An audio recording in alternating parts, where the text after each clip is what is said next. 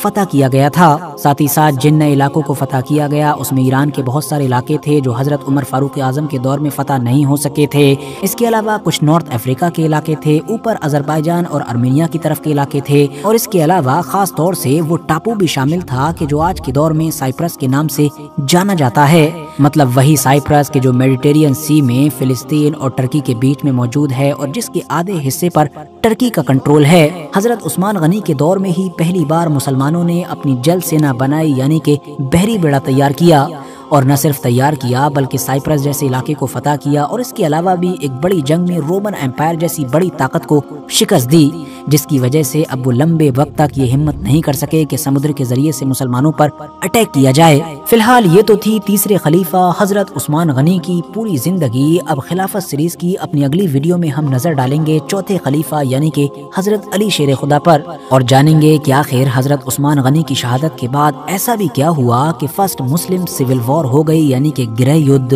اور پھر صفین اور جمل جیسی جنگیں دیکھنے کو ملی کہ جس میں ایک طرف تو حضرت علی شیر خدا تھے، جبکہ دوسری طرف نبی علیہ السلام کی وائف حضرت عائشہ صدیقہ یا پھر ایک دوسرے صحابی حضرت امیر معاویہ تھے۔ کیوں چاروں خلفاء میں سب سے مشکل بھرا دور حضرت علی کا ہی مانا جاتا ہے؟ سارے ہی سوالوں کے جواب جانیں گے مگر اس سیریز کی اگلی ویڈیو میں۔ اس سے پہلے اگر آپ لوگوں نے اس سیریز کی پہلے کی ویڈیوز نہیں دیکھی ہیں تو آپ لوگ ڈسکرپشن میں دیے گئے لنک کے ذریعے سے دیکھ سکتے ہیں۔ یہ ویڈیو اگر جانکاری سے بھرپور لگی ہو تو لائک کرنے کے ساتھ ساتھ دوستوں کے ساتھ شیئر کر سکتے ہیں، اور ایسے ہی نالجبل اور ہسٹوریکل ویڈیوز ہمیشہ دیکھنے کے لیے ہمارے اس چینل کو سبسکرائب کرنے کے ساتھ ساتھ بیل آئیکن کو ضرور پریس کریں۔